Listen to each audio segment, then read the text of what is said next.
नमस्कार दोस्तों, स्वागत है आपका। आज हम बात करने वाले हैं कि जो आत्माएं जन्म लेती है पृथ्वी पर, उसमें वो स्त्री और पुरुष इन दोनों के जन्म किस तरह से लेती है।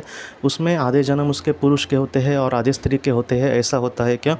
या फिर कोई आत्मा हमेशा एक पुरुष का ही जन्म लेती है? या फिर कुछ लोगों के ऐसे भी मन में होता है कि जैसे पृथ्वी पर हम स्त्री और पुरुष होते हैं, वैसे ही आत्माओं के में भी कोई लिंग होते हैं क्या, स्त्री और पुरुष के? वैसे ही वो जन्म लेते हैं क्या? तो इन सारे सवालों के जवाब आज हम ढूंढने की कोशिश करेंगे। जो भी आत्माओं के बारे में इयान स्टीवनसन जी ने ये कहा है कि उन्होंने बहुत ज़्यादा, मतलब अगर देखा जाए तो 25-30 हज़ार लोगों पर उन्होंने प्रयोग किए थे। उनके पुनर्जन्म के बारे में उन्होंने बहुत ज़्यादा खोजा था। तो उस बारे में उन्होंने ये कहा है, ये बात बहुत ही ज़्यादा महत्वपूर्ण है। वह हमसे ये कहते हैं कि जो आत्मा होती है, देखिए आत्मा का कोई भी ऐसा एक विशिष्ट लिंग नहीं होता। वो एक आत्मा है, मतलब एक है वो।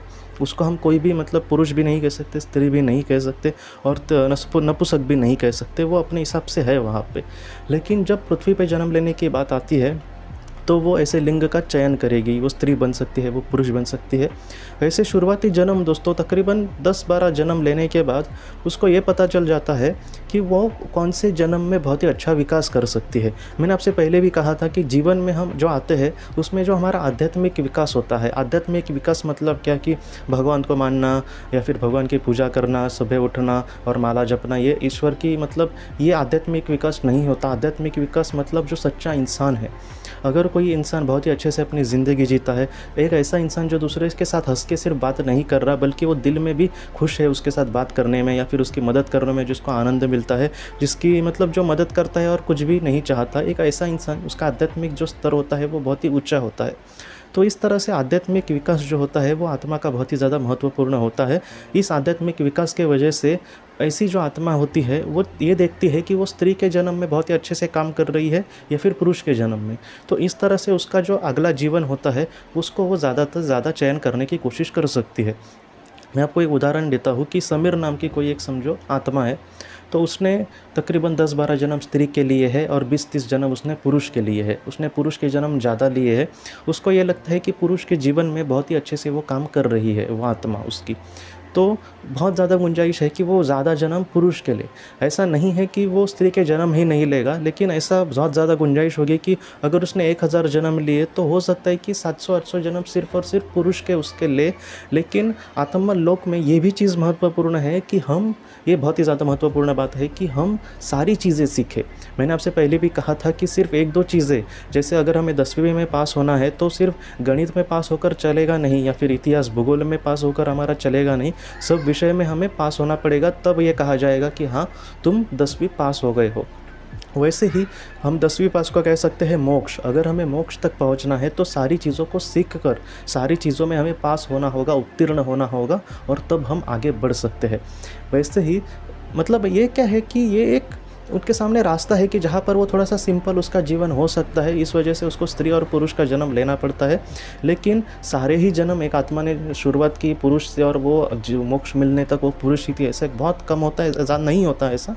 ज़्यादातर यही होता है कि उसको उसके हिसाब से जीने की दिया जाता है, लेकिन उसको दूसरे भी तरह से कैसे जीना पड़ता है। तो अगर कोई पुरुष हो या फिर कोई स्त्री हो और उसको पुरुष का जन्म लेना पड़े तो वो बहुत ही ज़्यादा दुखी होती है क्या? तो ऐसा नहीं है। इस चीज़ का हमें जितना, इंसानों को जितना टेंशन आएगा उतना ज़रा भी आत्मा को नहीं आएगा। और इस चीज़ को लेकर मुझे लगता है कि घबराने की ज़रूरत नहीं है। समझो बहुत सारे जन्म की समीर ने पुरुष के लिए है और एक जन्म में उसको पता चला है कि अब स्त्री का 1-2 बार उसको लेना पड़ेगा, क्योंकि कहीं ना कहीं उस एक होता है ना, पुरुष कभी कभी सिर्फ अपने हिसाब से सोचता है, लेकिन स्त्री के भी नज़रिए से सोचने के लिए भी उसको ऐसे जन्म लेने पड़ते हैं। तब क्या होगा कि उसको, मतलब उस आत्मा को तो समीर के ज़रा भी चिंता नहीं होगी। वो पहले इस जन्म से ही उसको उसी वातावरण में वो एक लड़की के पले बढ़ेगा, इस वजह से उसको ज़्यादा भी प्रॉब्लम नहीं होगी। यहाँ पे मैं आपको सच कहूँ तो बात सिर्फ और सिर्फ आध्यात्मिक विकास की है कि कौन से जन्म में हम किस तरह से और बहुत ही अच्छा काम कर सकते हैं। तो ये ऐसी ही बात है। बाकी इस बात को लेकर बहुत ही बड़ा हमें सोचना विचार करना चाहिए, ऐसा नहीं है। जो काम बहुत ही एक अच्छा इंसान कर सकता है वैसे एक स्त्री भी बहुत ही अच्छे से कर सकती है और वो अपने जीवन में दोस्तों बहुत ही आगे बढ़ सकती है। बहुत ही ऐसे-ऐसे बड़े-बड़े लोग हैं जिन्होंने बहुत ही अच्छा अपना कर्म किया है, और ऐसा मुझे नहीं लगता कि इन सारा ये जो मर्यादा है उसमें हमें अटकना चाहिए। मैं आज भी मानता हूँ कितना भी हम आगे चले जाएँ, लेकिन बहुत सारे ऐसी जगह है जहाँ पर स्त्री को वगैरह भी मतलब पूरी तरह से स्वतंत्रता नहीं है, मैं मानता हूँ।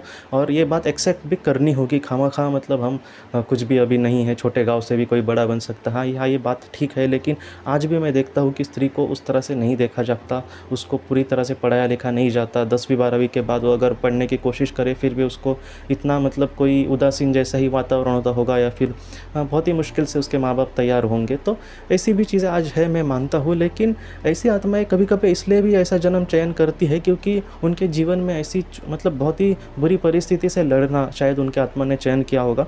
लेकिन एक बात तो तय है कि किसी आत्मा का विकास समझो हो रहा है, और उसको समझो, मैं आपका एक उदाहरण देता हूँ। देखिए कि किसी आत्मा ने किसी छोटे से गांव में जन्म लिया, और वो स्त्री है समझो, या फिर कोई पुरुष है। पुरुष को ऐसे चीज़ें का सामना ज़्यादातर नहीं करना पड़ता, इसलिए मैं कह रहा हूँ। बाकी स्त्री और पुरुष में मैं तो मतलब मैं आपको सच कहूँ तो सारे लोगों को एक ही नज़र से हमें देखना चाहिए। वो एक आत्मा है, इस नज़र से अगर हम देखें तो हम कभी भी भेदभाव ना करेंगे, ना स्त्री में, ना पुरुष में, और ना ही नपुंसक में। तो अगर वो आत्मा पृथ्वी पर किसी एक छोटे से गाँव में या फिर ऐसे कबीले में उसका समझो जन्म हुआ है जहाँ पर स्त्रियों को ज़्यादा स्वतंत्रता नहीं है, ऐसे वक्त में वो उसमें प्रतिभा है, वो कुछ बड़ा कर सकती है, लेकिन हालात के वजह से, उस परिस्थिति की वजह से, उस जगह के वजह से समझो वो जीवन में कुछ नहीं कर पाती। तो उसका मतलब ये नहीं है कि उसका जो वो जीवन वेस्ट गया, इस बात को हमें समझना होगा। आज मैं बहुत सारे लोगों को देखता हूँ, मेरे ही मतलब करीबी कुछ ऐसे लोग हैं कि जो बहुत ही अच्छी प्रतिभा है उनमें, चेस बहुत ही अच्छा खेलते हैं। एक तो मेरे के पहचान के थे, वो कबड्डी बहुत ही अच्छे खेलते थे। बहुत मुझे इच्छा थी कि एक बड़े प्लेटफॉर्म पर उन्हें मतलब चांस मिले, लेकिन वैसा नहीं मिलता।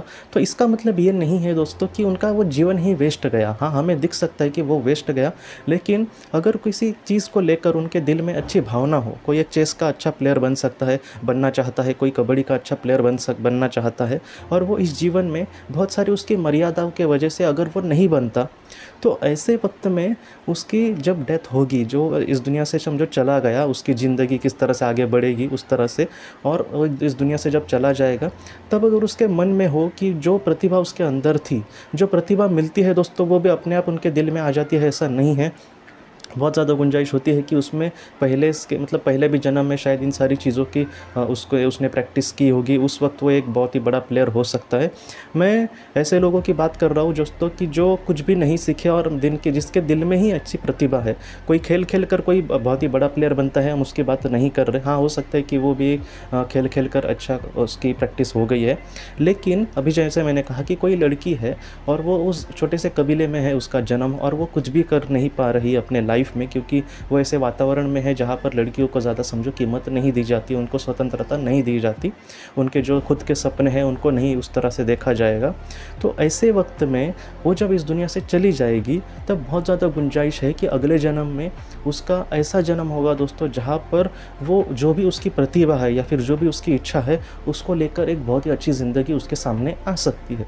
मैंने एक संगीत के बारे में आपसे कहने की कोशिश की थी, मुझे लगता है डॉक्टर ब्रायन विजी या फिर माइकल निटिन जी की किताब से, मुझे याद नहीं आ रहा, उन दोनों में से किसी एक ने अपनी किताब में लिखा है कि अगर कोई म्यूजिशियन, कोई संगीतकार या फिर कोई संगीत में कुछ रुचि है उसकी और वो कुछ ऐसा बनना चाहता है संगीतकार, तो ऐसे वक्त में हो सकता है कि इस जीवन में उसको ऐसा प्लेटफॉर्म ना मिले। एक छोटा इंसान है, वो कुछ भी नहीं कर पा रहा, वो ऑडिशन दे रहा है लेकिन कोई उसको सिलेक्ट नहीं कर पा रहा, वो अपने आज पूरे सपने पूरे नहीं कर पा रहा, तो बहुत ज़्यादा गुंजाइश है कि अगले जन्म में हो सकता है कि वो एक बहुत ही बड़े संगीतकार के ही घर में जन्म ले, जिससे उसको पहले से ही वो सारी चीज़ें सीखने मिले, जिसको उसको ज़्यादा लड़ना ना पड़े परिस्थिति से, उसके माता पिता ही उसको बहुत ज़्यादा प्रोत्साहन कर सकते हैं। तो ऐसे भी बहुत बार होता है। इसलिए मैं आपको कह रहा हूँ कि जो सच्ची बात है, मैंने बहुत बार आपसे कहा है कि जो सच्चा प्यार होता है वो कभी भी नहीं मरता। उसके साथ ये भी सच है कि अगर मेरा किसी चीज़ पर प्यार है, मैं कुछ का काम करना चाहता हूँ और हो सकता है कि आज मुझे वो करना नहीं मिल रहा अपनी परिस्थिति की वजह से, अपने हालात की वजह से, तो बहुत ज़्यादा गुंजाइश है कि अगले किसी जन्म में मुझे ज़रूर मेरे सामने वो चीज़ आ सकती है। मैं आपको सच कहता हूँ दोस्तों कि ये जो चीज़ें हैं, मुझे समझो किसी संगीत में इंटरेस्ट है, किसी खेल में इंटरेस्ट है, तो आत्मा के लिए वो बड़ी चीज़ नहीं है कि अगले जन्म में वो उसको लेकर एक अच्छी ज़िंदगी जीने की कोशिश करे। आत्मा के लिए सबसे बड़ी बात यह है कि हम कैसे कर्म करते हैं, हम किस तरह से से जीवन में आगे बढ़ते हैं।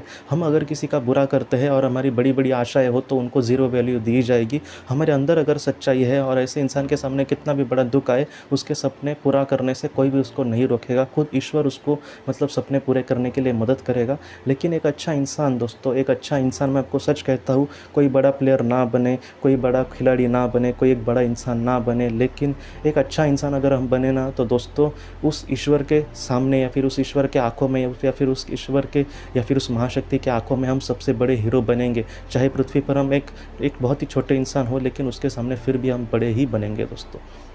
आज के इस बात को लेकर अगर आपके कोई भी सवाल हो तो आप ज़रूर पूछें, जितना हो सके मैं उसका आपको जवाब देने की कोशिश करूँगा। हम अपनी अगली वीडियो में मिलते हैं। आप अपना अपने परिवार का ख्याल रखना। आपका बहुत बहुत धन्यवाद। ज़िंदगी की रोशनी ये संस्था ऐसे लोगों के लिए काम करती है जिन्होंने किसी अपने को खोया है या फिर जो लोग अपनी ज़िंदगी में बहुत ही ज़्यादा दुखी है। जो लोग इस संस्था से जुड़ते हैं उनको तकरीबन 50 किताबें भेजी जाएगी उनके व्हाट्सएप पर या फिर ईमेल पर। ये किताबें आत्मलोक या फिर मौत के बाद हमारे साथ क्या होता है, इन सारी चीज़ों की आपको पूरी तरह से जानकारी देगी। और इसके साथ साथ आपको एक पास्ट लाइफ रिग्रेशन थेरेपी की ऑडियो भी भेजी जाएगी। इस ऑडियो की मदद से आप घर बैठे अपनी पास्ट लाइफ रिग्रेशन करने की कोशिश कर सकते हो। बहुत लोग पास्ट लाइफ रिग्रेशन थेरेपिस्ट के पास किसी कारण के वश नहीं जा सकते, तो ऐसे लोगों के लिए मदद के लिए ये ऑडियो तैयार की गई है। तो आप ज़रूर इस संस्था से जुड़े। इस संस्था से जुड़ने के लिए सामने जो व्हाट्सएप का नंबर दिया है आप कृपया उस पर संपर्क करें। आपका बहुत बहुत शुक्रिया।